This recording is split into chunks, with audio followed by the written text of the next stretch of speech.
ជំរាបសួរពុកម៉ែបងប្អូនទាំងអស់គ្នាជាទីគោរពនិងជាទីរាប់អានរឿងក្តៅកគុកដែលគេបបួលគ្នាវាយដាក់ខ្សែក្រវ៉ាត់ម្នាក់មួយខ្សែមួយខាងចង់ដាក់ខ្សែក្រវ៉ាត់ IPCC បាទមួយខាងទៀតចង់ដាក់ខ្សែក្រវ៉ាត់ W បាទ CK ណែ WCK អញ្ចឹងអ្វីដែលខ្ញុំចាប់អារម្មណ៍ពុកម៉ែបងប្អូនបាទគឺកីឡាករ Evan Boulton នឹងត្រូវប៉ះ Amarin ភូថងហើយបាទកីឡាករ Evan Boulton នេះគឺវាយជាមួយនឹងកីឡាករកម្ពុជាយើងអត់ទាន់ស្គាល់ពាក្យថាចាញ់ទេបាទ Evan Boulton នេះគឺល្អណាស់បាទនិយាយអំពីកម្ពស់វិញក៏មិនធម្មតាដូចគ្នាហើយខ្សែក្រវ៉ាត់ W បាទ CK នេះគឺគេឈ្នះនៅក្នុងព្រឹត្តិការណ៍ការប្រកួតជាមួយនឹងកីឡាករបាទកម្ពុជាយើងពេជ្រសមត្ថបាទគឺគេឈ្នះនៅក្នុងព្រឹត្តិការណ៍នឹងឯងអញ្ចឹងគឺឈ្នះនៅក្នុងទឹកដីនៃសហរដ្ឋអាមេរិកអញ្ចឹងកីឡាករ Evan Boulton នេះគឺធ្លាប់ប៉ះកីឡាករកម្ពុជាយើងណាធ្លាប់ប៉ះឡាវចត្រាឈ្នះឡាវចត្រាប៉ះឬសុផាន់ឈ្នះឬសុផាន់ប៉ះសាមវិឆ័យគេឈ្នះសាមវិឆ័យអញ្ចឹងពុកម៉ែបងប្អូនយើងមួយចំនួនបានលើកឡើងថាចង់ឲ្យ Evan Boulton នឹងប៉ះជាមួយនឹង Amarin អញ្ចឹងគាត់ឆ្ងល់ថា Amarin នឹងណាគេបាទគាត់ឆ្ងល់ថា Amarin នឹងណាគេ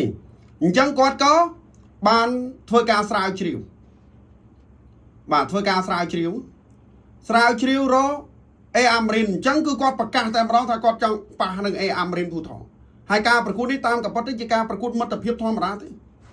Evan Boulton និង Amarin នេះក៏ប៉ុន្តែកីឡាករទាំងពីរគឺគាត់មិនចង់ឲ្យធម្មតាទេនៅក្នុងព្រឹត្តិការណ៍ Johannesburg ដូចជាវាយថ្ងៃ5បាទគូនេះវាយថ្ងៃ5ពុកម៉ែបង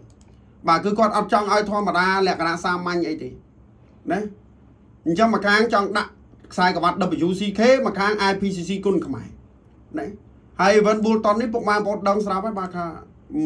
មិនធម្មតាទេដូចខ្ញុំលើកឡើងហើយលើកឡើងទៀតអញ្ចឹងថាគេល្អបាទគេល្អចុះយើងមានតែអន់អីបាទមិនអញ្ចឹង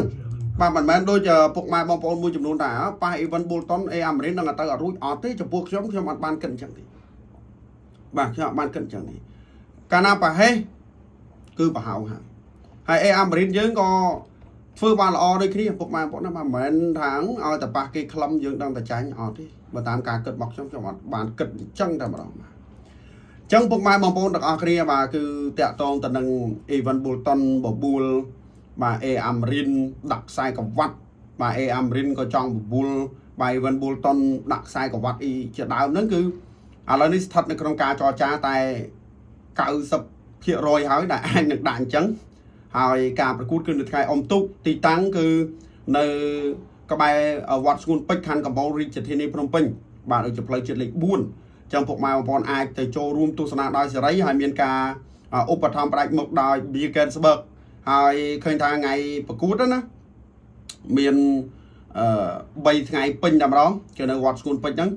ថ្ងៃ4ថ្ងៃ5ថ្ងៃ6ថ្ងៃ6គឺធឿនធារាប្រកួត 8Man ដណ្ដើមកំប៉ុងមាសបាទពី Johannesburg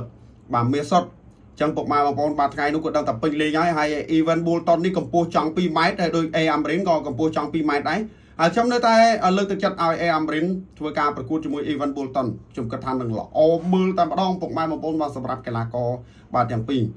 ប៉ះគ្នាយកខាងណាពុកម៉ែបងប្អូនបាទយ៉ាក់ប៉ះយ៉ាក់ឲ្យបាទកម្ពស់ខ្ពស់ដូចគ្នាបែបនេះហើយបបួលគ្នាដាក់ខ្សែក្រវ៉ាត់ម្នាក់មួយខ្សែទៀតអញ្ចឹងសូមបញ្ជាក់ខ្សែក្រវ៉ាត់នេះគឺស្ថិតនៅក្នុងខ្សែក្រវ៉ាត់ស្ថាប័នលំដាប់អន្តរជាតិដូចគ្នាបាទ IPCC គឺមានការទទួលស្គាល់ជាសកលហើយបាទ IPCC ណាបាទហើយមកដល់ WCK គឺមានការទទួលស្គាល់នៅសហរដ្ឋអាមេរិកក៏ដូចជាបណ្ដាប្រទេសមួយចំនួនផងដែរអញ្ចឹងពេជ្រសម្បត្តិក៏យកបានមួយខ្សែហើយយើងចាំអ៊ុតថាតើ